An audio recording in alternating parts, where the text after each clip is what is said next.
우리 교회 표어가 하나 있어요. 요즘엔 그거를 비전 스테이트먼트라고 하죠. 비전 스테이트먼트이 뭔지 알고 계십니까? 제가 1년 반 동안 계속 얘기했던 내용이 바로 이겁니다. 우리 교회 비전 스테이트먼트는 주보 첫 페이지에 보면 뉴욕 베들교회 위에 말씀으로 세워지는 공동체. 1년 반 동안 제가 주구장창했던 얘기는 말씀입니다. 말씀입니다. 말씀이 우리의 생명입니다. 말씀이 우리를 살립니다. 말씀이 우리를 회복시킵니다. 말씀이 우리를 위로합니다. 말씀밖에는 없습니다. 그 1년 반 동안 제가 했는데 그거를 참고 견디고 함께 공유하며 함께 같은 방향성을 갖고 걸어가게 된 우리 모든 성도들 감사합니다.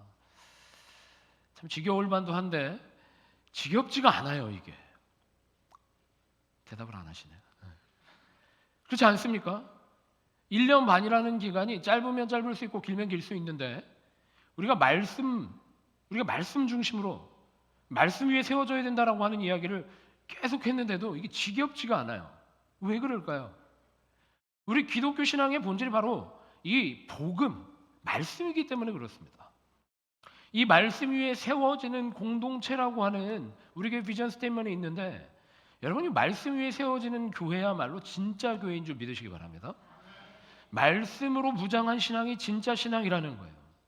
흔들리지 않고 여기저기 유혹이 찾아올 때 넘어지지 않고 굳건하게 설 수 있는 신앙은 오직 말씀 위에 세워질 때 우리가 그 신앙 신실하게 주님 앞에 나아갈 수 있다라는 거죠. 오늘 본문 말씀 마태복음 7장 말씀인데 우리가 아주 너무 잘하는 말씀입니다. 건축회사 사장님이 아마 제일 좋아할 만한 제일 싫어할 수도 있을 말씀입니다. 여러분 건물을 짓기 위해서는 기초공사가 제일 중요하다라는 사실 여러분 알고 계십니까?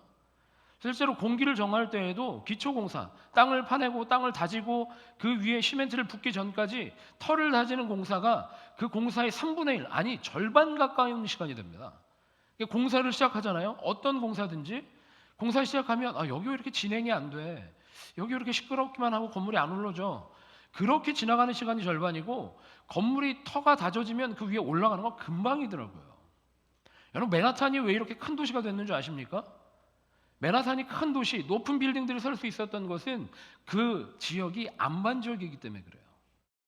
이 맨하탄 섬이 안반으로 전체가 큰 돌로 되어 있는 섬이기 때문에 그 위에 높은 빌딩을 짓고 고중량의 빌딩들을 지어도 버틸 수가 있는 겁니다.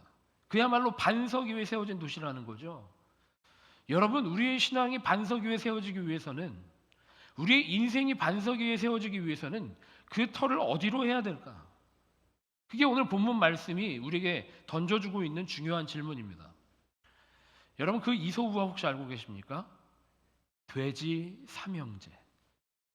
돼지라고 하니까 벌써 인상을 찌푸리시는 분들이 계시는데 제가 약간 통통하니까 저는 공감이 가고 제가 이렇게 많이 웃지 마세요. 제가 많이 이렇게 정이 가는 이소우화 중에 하나예요. 돼지 삼형제가 있지 않습니까? 근데 삼형제가 있는데 첫째, 둘째, 셋째가 이제 독립할 때가 돼서 각자의 집을 짓습니다. 각자 스타일이 다르게 짓죠. 하나는 벽돌로 짓고 하나는 나무로 짓고 하나는 지푸라기로 짓습니다. 지푸라기로 지은 집이 가장 빨리 지어졌고 그 다음에 나무, 그 다음에 벽돌이었을 거예요. 가장 많은 고생을 한 게 벽돌로 지은 집이었습니다.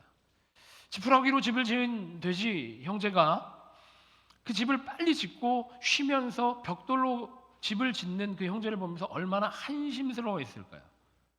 하지만 우리가 다 아는 것처럼 결국에는 늑대가 공격하러 왔을 때 지푸라기로 지은 집이 쉬 무너지고 나무로 지은 집도 쉬 무너졌지만 벽돌로 지은 집은 견고하여서 아무 공격이 오더라도 어떤 공격이 오더라도 그 집에서 피난처로 그와 집안에서 안전하게 그 스위트홈을 계속 이어갈 수 있었다라고 하는 게 이 이솝 우화 내용입니다. 이 이솝 우화는 제 추측입니다만 마태복음 7장 24절에서 27절까지의 말씀에 큰 영향을 받은 게 아닌가라는 생각이 들어요. 제가 1년 반이 지나서 이제 할 설교가 똑 떨어졌다. 기도하기 시작했습니다.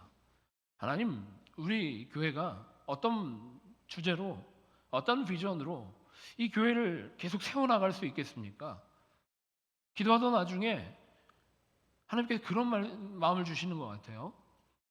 야, 뭐 너가 자꾸 고민을 하고 그러냐? 너가 무슨 네 얘기를 하려고 그러니? 그냥 하던 거 해라 라고 하시는 것 같았어요. 우리 옆에 있는 분들에게 한번 인사해 볼까요? 하던 거 하시기 바랍니다. 별로 감흥이 없으시네요. 우리가 말씀 안에 계속 세워지는 무장을 하지 않으면, 우리가 말씀으로 양육되어지는 과정을 계속 거치지 않으면, 우리가 기도도 해주셨지만 이 거친 세상에서, 혼란스러운 세상에서 우리가 신앙으로 승리하기가, 신앙으로 서 있기가 너무 어려운 시대입니다. 우리 교회는 계속 그거 할 겁니다. 말씀으로 공동체 세워가고, 진짜 말씀으로 모여있는 교회가 뭔지를 보여주고, 하나님이 말씀으로 우리에게 주시는 소명이 무엇인지를 발견하여 순종하는 공동체. 그게 우리 뉴욕 베델 교회가 되기를 희망하고 소원합니다.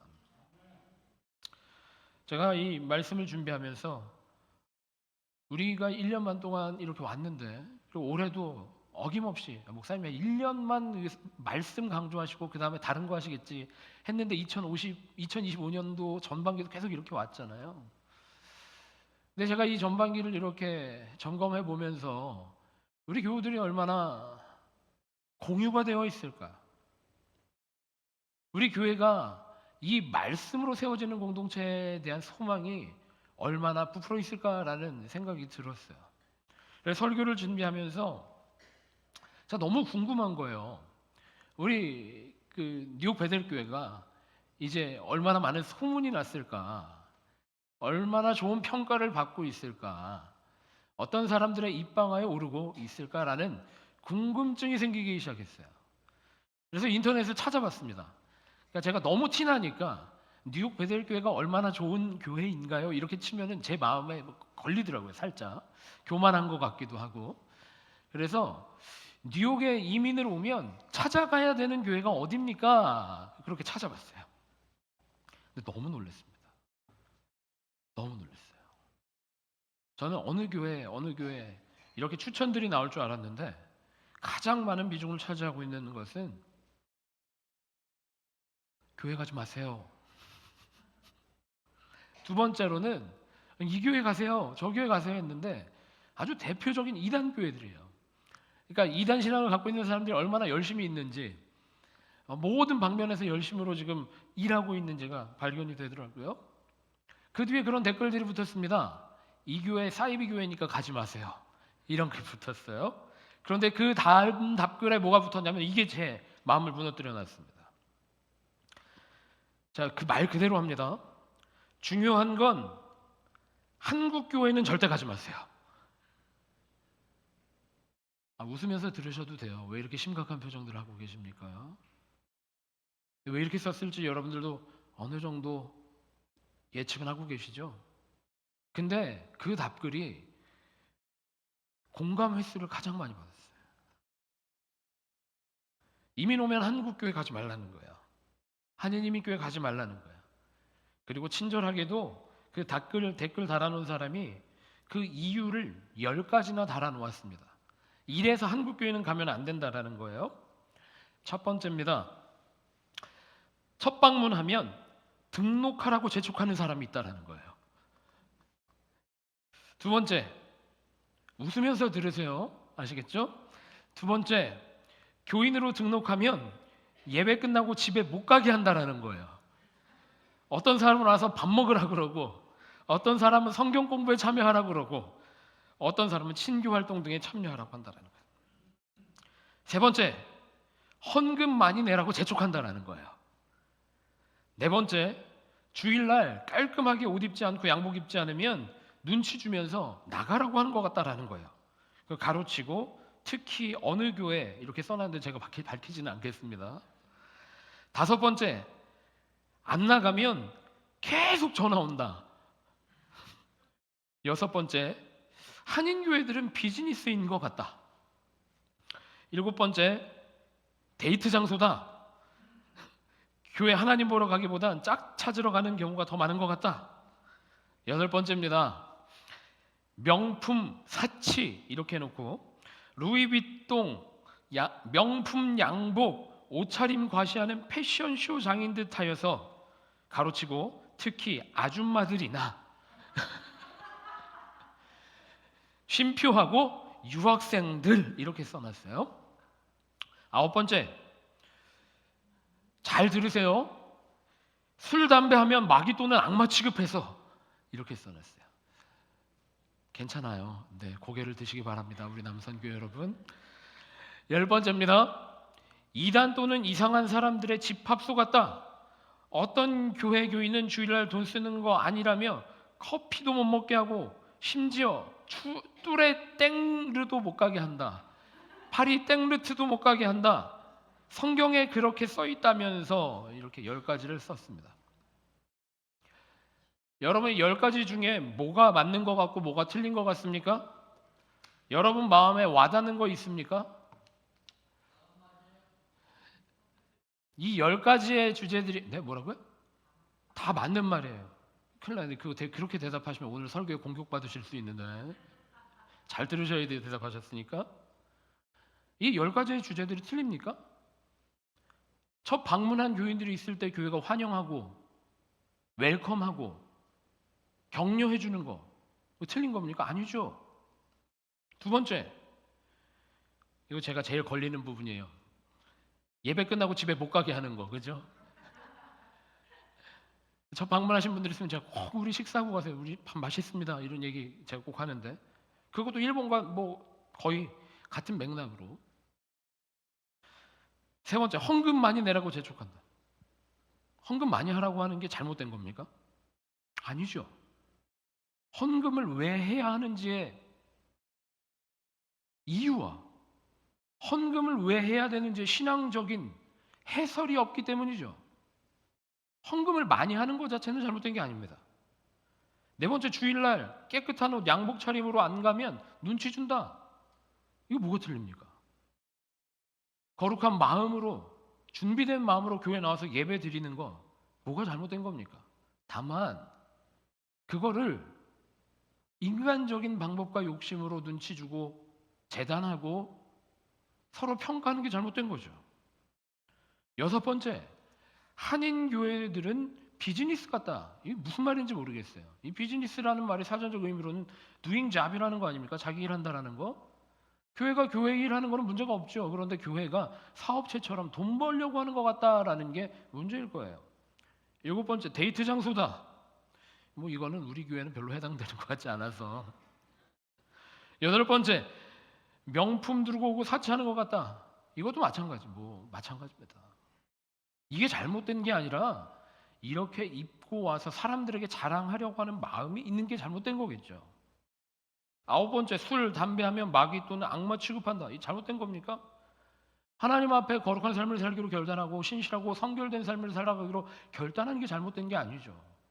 인간적인 방법과 인간적인 어떤 욕심의 재단으로 사람을 평가하고 비평하기 때문에 잘못된 거죠. 10번째, 이단 또는 이상한 사람들의 집합소. 이건 저도 좀 공감이 되긴 하지만 커피도 먹으면 안 되고 뚜레주도 못 가게 한다. 뚜레 땡주도 못 가게 한다. 잘못된 거 아닙니다. 정말 의미를 안다면,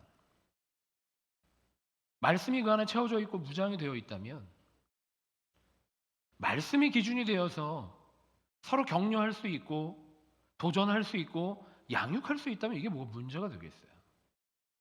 이거 보여주고 이걸 보면서 이거 글을 올린 사람이나 답글에 공감한 사람이나 또 우리 중에 일부 동의가 되는 분들은 이런 것들이 어떤 방법론적인 것들이 정말로 마음에 걸림이 되고 우리 신앙의 도전이 된다, 신앙생활의 도전이 된다라고 하는 것은 어찌 보면 우리에게 말씀으로 준비되어진 말씀의 능력이 없을 수도 있지 않을까라는 생각이 드는 대목이었어요. 제가 이제서야 조금 듣기 시작합니다. 우리 뉴욕 베델 교회에 어떤 일이 벌어지고 있고 어떤 평가를 받고 있는지, 브롱스와 웨체스터 지역에서 어떤 말들이 오가고 있는지 이제서야 제 귀에 들어오기 시작합니다. 아마 목사가 제일 늦게 들었을 거예요, 그죠? 여러분들은 워낙 대화를 많이 하시고 삶의 도전에 나가서도 이야기 많이 하실 테니까 우리 교회가 어떤 평가를 받고 있는지 알고 계실 거예요. 좋은 이야기도 있고 나쁜 이야기도 있습니다. 뭐 좋은 이야기 중에는 뭐 새로운 목사가 와서 뭐 교회가 뭐 활발해졌다라든지 뭐 이런 뭐 예배가 뭐 뜨거워졌다 뭐 이런 이야기들이겠죠. 안 좋은 이야기는 뭐 여전히 뭐 젊은 목사가 철없이 목회한다라든지 뭐 이런 것들이 있을 겁니다. 근데 제가 그 이야기를 들으면서 너무 안타까워지더라고요. 뭐가 안타까웠냐? 우리 교회 단점 때문에 안타까워지는 것이 아니라 우리 성도들 간의 교제와 우리 성도들 간의 대화 안에서 우리 아내를 말하는 게 아닙니다. 이 지역을 말하는 겁니다. 외부에서 바라보는 우리 교회 이야기를 말하는 거예요. 안타까웠던 게 뭐냐면 우리 성도들이 바라보는 우리 신앙의 도전과 우리 신앙의 평가는 말씀 안에서 이루어져야 되는 거 아니겠습니까? 왜 아멘을 다 하시지 않고 왜 몇 분만 하시지? 다시 한번 여기 편집 좀. 자, 다시 한번. 우리가 몸담고 있는 신앙 공동체를 돌아보고 리뷰하고 점검하는 거. 그건 말씀 안에 있어야 되지 않겠습니까? 아멘입니다. 우리 이웃 교회들과 함께 협력하고 격려하고 응원하는 거 말씀 안에서 해야 되는 거예요. 우리 신앙생활도 마찬가지입니다. 성도들 간의 교제도 마찬가지예요. 아무개 집사는 요즘에 좀 그래. 아무개 권사 죄송합니다. 아무개 장로들 요즘에 좀 그래. 그럼 평가의 내용들이 다 어디서 나옵니까? 다 인간적인 거예요. 내 기대에 맞는 겁니다. 우리 그런 사람들이 아닙니다. 우리는 말씀 안에 다져져가는 사람들이에요. 창세기 1장이 뭐라고 말합니까? 우리는 우리 스스로 일어난 존재들이 아니라 하나님이 흙이었던 우리를 빚으셔서 만드시고 하나님이 생기 불어넣어 주셔서 우리가 인간 되었다라고 말하고 있지 않습니까? 그래서 우리는 우리의 생각과 말과 모든 행동들이 말씀에서부터 비롯되어야만 한다는 거예요. 특별히 우리 신앙은 더욱 그렇다라는 겁니다. 우리 신앙의 대화 속에서 우리 안에 있는 여러 가지 대화들 속에서 여전히 남아있는 인간적인 양상들, 인간적인 모양들은 어떤 것들이 있을까? 오늘 말씀을 들으면서 한번 고민할 수 있는 우리 모든 성도들 되셨으면 좋겠습니다. 말씀으로 세워지는 공동체. 우리 교회가 진정 그런 공동체 되기를 원하는데 우리 교회는 한 4가지 정도의 사역에 전념하고 있었습니다. 보니까. 그리고 앞으로도 이 4가지 사역에 전념할 겁니다. 첫 번째, 우리는 말씀으로 부름받은 사람들입니다. 복음으로 감화되어진 사람들입니다. 그래서 이 땅 가운데 여전히 복음의 능력이 드러난다라고 믿는 사람들입니다. 우리 교회는 성경 말씀으로 모였습니다. 하나님의 말씀 앞에 모인 공동체라는 거예요.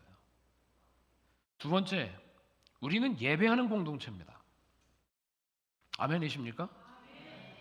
우리는 공연하는 공동체 아닙니다. 연설하는 공동체도 아닙니다. 예배하는 공동체예요.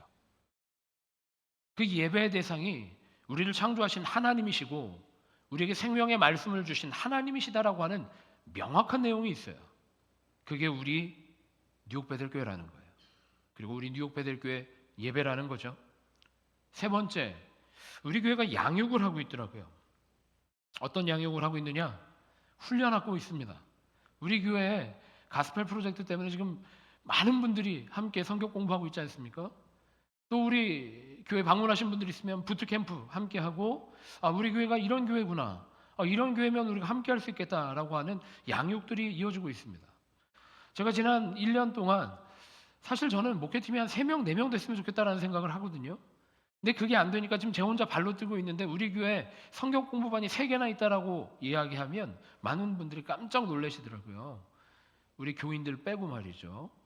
목사 한 명이 성경 공부 3개 한다라고 하면 정말 놀라운 일이에요. 근데 제가 여기에 왜 목숨을 걸고 있느냐면 이 시대를 살아가는 크리스천들에게 정말 필요한 것은 말씀으로 무장하는 거기 때문에 그래요. 우리 교회는 이 말씀으로 무장하기 위해서 지금 양육하고 있는 겁니다. 많은 기독교인들이 오해하고 있는 게 있습니다. 목사가 교회에 처음 부임하고 파송받잖아요. 그럼 꼭 하는 게 있어요. 뭐 제자 교육이 됐든지 뭐 성경 공부가 됐든지 어떤 프로그램들을 새로 가져와서 합니다. 근데 성도들이 오해하고 있는 것들이 있더라고요, 보니까. 어떤 오해를 하느냐? 아, 이 목사가 자기 타입의 사람 골라내는 작업하고 있구나. 여러분 혹시 그런 생각하지 않으셨습니까? 우리의 이런 왜곡된 신앙들이 있다라는 거죠. 그런데 우리는 아주 명확한 기준이 있습니다. 말씀으로 세워지는 공동체입니다. 그렇기 때문에 말씀으로 훈련하는 것이고, 하나님께서 사용하시기 위해서는 우리가 말씀으로 훈련받아야 된다는 거예요. 그래서 우리가 밤낮 없이 지금 말씀으로 훈련받고 있다는 거죠. 우리 교회가 보니까 네 번째로 선교하고 있더라고요. 여러분 이 무슨 소리야? 라고 하실 겁니다. 우리가 생각할 때 선교라고 하는 것은 우리 해외에 나가 있는 선교사님들, 우리가 뭐 단기 선교에 가서 뭔가 특별한 이벤트를 준비해 주는 것, 그런 것만 선교라고 생각하실 수 있는데, 우리는 말씀으로 부름받아 예배로 회복되고 말씀으로 무장하여 주의 말씀을 증거하는 증인으로 살아가는 교회 공동체이기 때문에, 여러분 말씀으로 무장되셨으면 이제 삶의 자리에 나가서 선교사로 살아가시는 겁니다. 해외 어디로 나아가야만 선교사인 것이 아니라 여러분 가정에서 여러분이 선교사인 거예요. 여러분 일터에서도 여러분이 선교사인 겁니다. 여러분 이웃들 간의 관계 속에서도 여러분은 선교사인 것이고, 여러분 모든 곳에서 여러분은 사역자인 겁니다. 어떤 사역자? 어떤 소명 있는 사역자? 말씀을 증거하는 사람으로서의 선교사로 살아가고 있다라는 거죠. 여러분 어떠세요? 1년 반 동안 똑같은 설교했는데 다시 한번 반복하려고 하니까 매우 지겨우시죠? 제가 그래서 좀 위트 있게 좀 해보고 싶어서 조크를 하나 또 준비해봤습니다. 여러분 우리가 이렇게 신앙생활하면 여러 가지 지루할 때도 있고 또 축 처질 때도 있고 영적 침체가 올 때도 있습니다. 그럴 때 우리는 교회 나오면서 기쁨을 기대하고 나옵니다. 회복을 기대하고 나옵니다. 그렇죠? 예배 가운데 뜨거움이 있기를 기대하고 나옵니다. 그런데 하나님 나라의 기쁨은 특별한 기쁨이라고 하더라고요. 어떤 기쁨인지 아십니까? 배추 기쁨도 아니랍니다. 당근 기쁨도 아니랍니다. 오이 기쁨이랍니다. 제가 이럴 줄 알았어요. 제가 이제 하이 개그를 하면 아무도 웃지를 못해. 오이 기쁨 주님 주신 것, 오이 기쁨 주님 주신 것. 주님 주시는 기쁨 안에서 회복될 수 있는 우리 베델교회 모든 성도들 되시기를 축복합니다. 제가 다시는 이 조카 안 할 거예요. 여러분 말씀이 정말 여러분에게 기쁨이 되고 계십니까? 세상 사람들이 오해하고 있는 게 있습니다. 교회에서 행복을 말하고, 교회에서 기쁨을 말하고, 교회에서 승리를 말하고, 교회에서 여러 가지 인생의 즐거움을 말한다라고 생각합니다. 그래서 일부 신앙 공동체 안에서는 교회에서는 행복을 말하면 안 된다라고 하고, 누군가는 교회 안에 기쁨을 말하면 안 된다라고 하고, 설교 안에 승리를 말하면 안 된다라고 말합니다. 그건 세상이 인식하고 있는 승리이고 기쁨이고 행복입니다. 그런데 여러분이 진정으로 누려야 할 행복과 기쁨은 어디서부터 나옵니까? 여러분의 진정한 회복은 어디서부터 나옵니까? 우리 신앙인의 진짜 능력은 어디서 나옵니까? 말씀으로부터 나온다는 거예요. 말씀으로부터 나온다는 거예요. 저는 앞으로 6주 동안 우리의 사역들을 돌아보고 우리의 공동체를 다시 한번 정비하기를 원합니다. 그런데 우리 교회 공동체가 왜 모여 있는지는 아주 분명하게, 우리가 명확하게 선언해야 될 내용이 있습니다. 마태복음 7장 말씀, 반석에 세운 집과 모래 위에 세운 집. 우리 교회가 어디에 서 있어야 하는가? 우리 교회가 진정으로 반석으로 세워지고 있는가? 모래 위에 쉬 지어지고 쉬 무너질 그런 공동체인가? 여러분 한번 생각해 보아야만 한다라는 거예요. 마태복음 7장 말씀의 이전에, 마태복음 7장 이전에는 어떤 말씀이 기록되고 있느냐 하면 예수님께서 공생을 시작하시면서 드디어 하나님 나라 천국 복음을 이야기하십니다. 산상수훈도 여기에 포함되어 있습니다. 그 외에 예수님께서는 이스라엘 백성들에게 먼저 천국 복음이 무엇인지, 하나님 말씀이 무엇인지를 다시 한번 선포하십니다. 그리고 마태복음 7장에 무엇이 반석 위에 세운 집인지를 강조하고 계시는 겁니다. 이스라엘 백성들이 말씀을 모르는 사람들이 아니었습니다. 이스라엘 사람들에게는 언제나 성경책이 들려 있었고, 언제나 그들의 가정교육은 탈무드라고 하는 성경에서 비롯된 가정교육을 하고 있었습니다. 그런데 그들이 예수님이 공생애를 시작하시고 구세주로 그 이스라엘 땅 가운데 오셨을 때 그들이 왜 못 알아봤을까요? 그들의 삶이 진정으로 말씀 위에 세워지고 있었을까요? 하나님의 뜻 가운데 그들의 가정이 세워지고 있었을까요? 이스라엘 공동체가 하나님의 뜻 가운데 있었을까? 그렇지 못했다라는 겁니다. 율법은 그저 조직을 갖추기 위한 껍데기에 불과했고, 토라라고 하는 이스라엘의 아주 중요한 모세오경 말씀은 이스라엘의 문화 전반에만 걸쳐 있었지 그들의 신앙을 이룩하지는 못했던 겁니다. 여러분, 우리 교회 안에서 진정으로 가치 있는 것은 무엇인지 한번 생각해 보셨으면 좋겠어요. 우리가 궁극적으로 왜 모여 있는지도 다시 한번 생각해 보셨으면 좋겠습니다. 제가 중고등부 전도사 시절 이후에 처음 다시 한번 얘기해 보는 건데, 용기 내서 얘기해 봅니다. 여러분, 이 시간에 교회에 나와 앉아 있는 이 주일 오전 시간에 세상에 얼마나 즐겁고 기쁜 게 많은지 아십니까? 우리 젊은이들은 더 잘할 겁니다, 아마. 그렇죠? 이 주말 이 시간이라고 하는 게 얼마나 즐길 거리들이 많습니까? 근데 여러분은 이 자리에 왜 나오셨어요? 이 안에서 세상이 주는 즐거움을 누리실 수 있을까요? 사람들 간의 기쁨을 여러분이 나누실 수 있겠습니까? 전혀 필요 없다라는 거예요. 우리가 함께 모여있는 이 교회 공동체는 온전히 말씀으로 회복되어지고 기뻐하는 공동체가 되는 줄 믿으시기 바랍니다. 그러면 우리가 바뀌어져야 된다는 거예요. 우리가 모여있을 때 우리의 주요 관심은 하나님이 우리에게 무엇을 말씀하시는지, 우리가 서로 대화할 때는 하나님이 나에게 주신 말씀이 이것이다, 하나님이 너에게도 이런 말씀을 주실 줄 믿는다, 그런 도전과 신앙 안에서의 회복이 우리 교회 공동체 안에 있어야 되는 거예요. 이 본문에 보면 그냥 반석 위에 집 짓는 게 훨씬 좋은 것이다라고 얘기하고 있지 않고, 반석 위에 집을 짓는 사람도 있고 모래 위에 집을 짓는 사람도 있다라고 말하면서, 비가 내리고 창수가 나고 바람이 불고 위기가 올 때 반석 위에 지은 집과 모래 위에 집을 지은 집이 차이가 날 수밖에 없다라고 말합니다.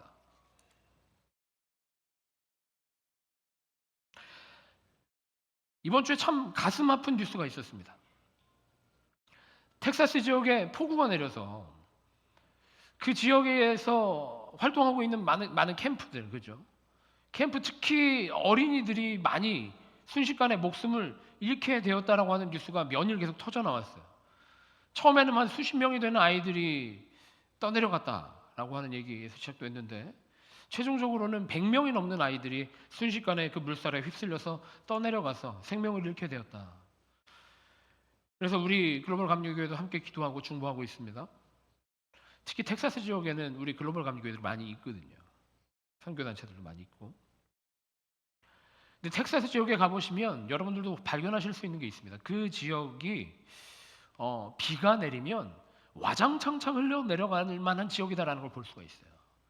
그러니까 맨하탄 지역은, 우리 뉴욕 지역은 안반으로 돼 있잖아요. 안반으로 돼 있으니까 이 하수 시설이라든지 이런 것들이 잘 갖춰져 있습니다. 그렇게 하지 않으면 물이 안 빠져나가니까요, 그죠? 근데 텍사스 지역은 이 하수 시설들이 그렇게 변변치 않아요. 물이 한번 확 쏟아져 내리면 한 번에 확 휩쓸려 내려가는 거예요. 저 그거를 보면서 그래서 우리가 말씀으로 훈련되어져야 하는 것이구나. 우리가 좋을 때는 아무 염려가 없습니다. 지금처럼 우리가 행복하게 아무 문제 없이 신앙생활하고 있을 때에는 우리에게는 아무 문제 없습니다. 모래 위에 지어도 아무 티도 나지 않습니다. 근데 우리 가운데 위기가 놓였을 때, 우리 교회 공동체 안에 함께 기도해야 할 일들이 생겼을 때, 그때 우리는 티가 나야 되는 겁니다. 지금 우리가 말씀으로 무장하고 있는 이유가 그것 때문입니다. 여러분이 말씀으로 무장하고 있는 이유는 가정 안에 위기가 찾아왔을 때, 여러분 삶에 위기가 찾아왔을 때 말씀으로 무장하여서 말씀의 능력으로 승리할 것을 기대하고 준비하고 있는 줄 믿으시길 바랍니다. 신약 성경에 보면 제자들을 참 주목해 볼 만합니다. 복음서에 나와 있는 제자들은 예수님과는 영 딴판의 사람들이었습니다. 우리가 알고 있기로는 3년 정도의 기간을 예수님과 동행했다라고 하고 있는데, 예수님이 바로 앞에서 복음을 선포하시고 복음을 위해 기적을 보여주시고 기적을 체험하게 하시고 병자들을 고쳐주시고 일으켜 세워주신 일들을 똑같이 목격하고 있었던 사람들이 제자들이었거든요. 근데 그 제자들이 예수님과 동행할 때에는, 예수님과 함께 있을 때에는 정말 엉터리였습니다. 귀에 복음이 때려 박아지고 있는데도 들리지 않았던 거예요. 기적이 일어나고 있는데도 관심이 다른 데가 있었습니다. 왜? 예수님 옆으로 온 이유가 가지각색이었기 때문에 그렇습니다. 누군가는 열심당원이었기 때문에, 이스라엘의 독립을 위해서 정치적인 구조 때문에 오기도 했고, 또 누군가는 애정결핍이 있었기 때문에 예수님에게 사랑받고 싶어서 온 사람들도 있었고, 하여튼 여러 가지로 예수님의 부름받은 사람들이 12제자였어요. 예수님이 말씀하시는데도 그들의 관심이 어디에 있었는지 철저하게 드러나는 질문들이 있잖아요. 예수님이 왕 되시면 누가 우편에 앉고 좌편에 앉겠습니까? 그렇게 물어보는 게 제자들이었다니까요. 예수님은 이 땅 가운데 왕이 되실 생각이 아무것도 없었는데도 불구하고 제자들이 그랬습니다.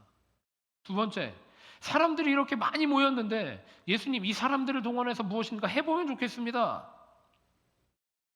심지어는 예수님, 배고파요. 우리 가운데는 그런 신앙 없으십니까? 우리 가운데는 그런 분들 없으십니까? 그런데 사도행전 이후에 제자들이 바뀌어집니다. 사도행전 이후에 제자들이 어떤 모양으로 바뀌어지냐면, 마가의 다락방에서 기도하고 성령 받 이후에 그들의 삶의 방향성이 바뀌었다라는 겁니다. 어찌 보면 가장 허물 많은 제자 중에 하나가 베드로였을 겁니다. 가장 문제 많았고 가장 욱하는 성미도 있었고, 그래서 병정이 귀를 자르기도 했었잖아요. 그런 사람이었던 베드로가 변화되어지고, 말씀 안에서 변화되어지고 가장 먼저 한 일이 성전 미문으로 달려간 일이었습니다. 베드로와 요한이 제일 먼저 한 일이 그것이었다는 거예요. 왜 갔을까요? 성령 받은 이후로 말씀으로 가득 차니까 주님이 하셨던 말씀을 증거해야 되겠다라는 생각이 든 겁니다. 예수님이 구세주시다라고 하는 확실한 증언자로 서 있기를 원했던 겁니다. 그의 삶의 방향이 바뀌었어요. 예수님에게 배고프다고 했던 사람들이, 예수님에게 무엇인가 해야 된다고 했던 사람들이, 예수님에게 무엇인가 변화를 일으켜야 되겠다라고 했던 사람들이 변화되어져서 온전히 말씀으로 충만하여지고 말씀을 증거하는 사람들이 되었다라는 겁니다. 여러분, 우리 교회는 말씀으로 변화되어지고 말씀으로 충만하여지고 말씀을 증거하는 성도들로 변화되어지는 교회인 줄 믿으시기를 바랍니다. 그래야 돼요. 제가 앞으로 6주 동안은 눈여겨볼 수밖에 없습니다. 우리 성도들의 관심이 어디 있는지, 성도들의 대화가 어디로 향해 있는지. 여러분, 우리는 말씀으로 세워지는 공동체입니다. 저희는 한 가지 소원이 있습니다. 여전히 우리 브롱스, 웨체스터 이 지역에서 제가 입방아에 많이 오르고 내리고 있는 것도 알고 있어요.